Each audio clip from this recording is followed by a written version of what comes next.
పోలీసులపై జగన్ చేసిన వ్యాఖ్యలను కూటమి నేతలు భగ్గుమన్నారు. జగన్ క్షమాపణలు చెప్పాలంటూ డిమాండ్ చేస్తున్నారు. ఇదే చంద్రబాబు నాయుడు గారికి చెప్తా ఉన్నా, ఇదే పోలీసులకు చెప్తా ఉన్నా. పోలీసులు ఎవరైతే చంద్రబాబు నాయుడు గారిని నొప్పి కోసం టోపీ మీద ఉన్న సింహాలకు సెల్యూట్ చేయకుండా చంద్రబాబు నాయుడు గారికి వాచ్మెన్ల కింద పనిచేస్తా ఉన్నా ఆ ప్రతి పోలీస్ అధికారికి చెప్తా ఉన్నా, ఎల్లకాలం చంద్రబాబు నాయుడు గారి పరిపాలన సాగదు. చంద్రబాబు నాయుడు గారి పరిపాలన వస్తుంది.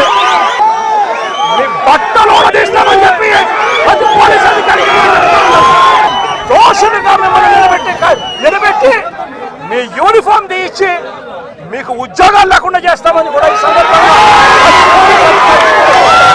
బయటకు వచ్చి ఎస్ఐలు అదేవిధంగా మహిళా పోలీసులు కూడా బయటకు వచ్చి ఏ రకంగా మాట్లాడుతున్నారు అని ఒక ఎక్స్ సీఎం ని నిలదీసే పరిస్థితి వచ్చిందంటే సిగ్గుపడాలి ఈరోజు జగన్మోహన్ రెడ్డి. అది కూడా ఒక ఎక్స్ సీఎం మాట్లాడే భాష. అక్కడ చాలా మంది లేడీ పోలీస్ కానిస్టేబుల్స్ ఉన్నారు, లేడీ ఎస్ఐస్ ఉన్నారు. అలాంటి వాళ్ళ గురించి బట్టలు కూడా తీస్తాం అలాగే ఇలాగా మాట్లాడుతా ఉంటే సిగ్గనిపించట్లేదా? సంస్కారమేనా అది? కనీసం ఒక సంస్కారంతో కూడిన మాట ఒక ఎక్స్ సీఎం గా మాట్లాడాలి అన్న ఇంగిత జ్ఞానం లేకుండా ఎక్కడికి వచ్చి మాట్లాడుతున్నాడు? ఇది ఒక విక్టిమ్ హౌస్ దగ్గరకు వచ్చి మాట్లాడే పరిస్థితి. పోలీసులను బట్టలు ఉడగొట్టి పడతాం, ఇదా మీ సభ్యత? ప్రజలకు ఏం మెసేజ్ ఇవ్వాలనుకుంటున్నారు? మీరు ఇక్కడికి వచ్చి ఓదార్పోయాట కాదు, మీ ఉనికి చాటుకునే కోసం రెచ్చగొడుతున్నారు. ప్రజలు మీరు ఎంత రెచ్చగొడితే మాత్రం ప్రజలు ఎవరు రెచ్చిపోరు. మీరు అదే మైండ్ సెట్ లోనే ఉన్నారు.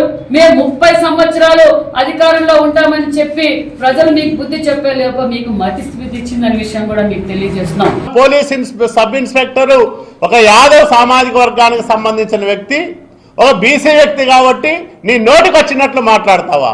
అగ్రవర్ణ దురహంకారంతో మాట్లాడతావా? జగన్మోహన్ రెడ్డి నువ్వు వారం లోపల నీవు క్షమాపణ చెప్పకపోతే బీసీలందరినీ సమీకరించి నీ మీద రాజకీయ యుద్ధం వేస్తామని కూడా నేను జగన్మోహన్ రెడ్డిని హెచ్చరిస్తా ఉన్నా. రాష్ట్ర ప్రజలు నిన్ను నీ పార్టీని ఉతికి ఆరేసి బండకేసి కొట్టి ఆరేసి 11 స్థానాలకు పరిమితం చేశారు. నేనేదో అంటున్నాడు బట్టలు ఇప్పదిస్తానని.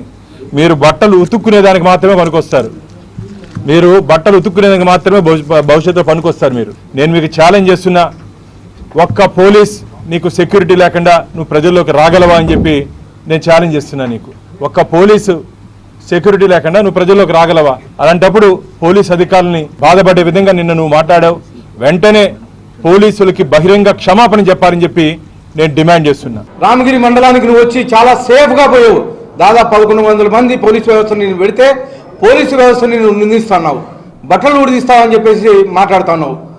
అక్కడ ఉండే ఎస్పీ ఒక లేడీ, డిఐజీ ఒక లేడీ, కనీసం ఆ ఇంగిత జ్ఞానం లేకుండా నువ్వు బట్టలు ఉడిదిస్తావని చెప్పేసి మాట్లాడుకోవడం జరిగింది. నిన్న కేవలం ఒక బీసీ కులానికి చెందిన వ్యక్తి హత్య గావించాడని చెప్పేసి కులాలను అడ్డం పెట్టుకొని నువ్వు రాజకీయాలు చేస్తున్నావు. నీకు రాజకీయం శివ రాజకీయం చేయడం ముందు నుంచి నీకు అలవాటు. పోలీసు అందరూ బట్టలు తీస్తారంటే పోలీసు బట్టలు ఎవరంటే వారు వేసుకోవటానికి, ఎవరంటే వాళ్ళు విప్పుకోవటానికి ఇది ఏమన్నా ఫ్యాషన్ షో అనుకుంటున్నారో నాకు అర్థం కావడం. ఒక ఉక్కు కవచం ఇది పోలీసు యూనిఫామ్ అంటే. దీన్ని అందరూ కూడా గౌరవించాల్సింది. ఎందుకంటే రాజ్యాంగాన్ని గౌరవించాలంటే పోలీసు వ్యవస్థ కూడా గౌరవించాల్సిందే.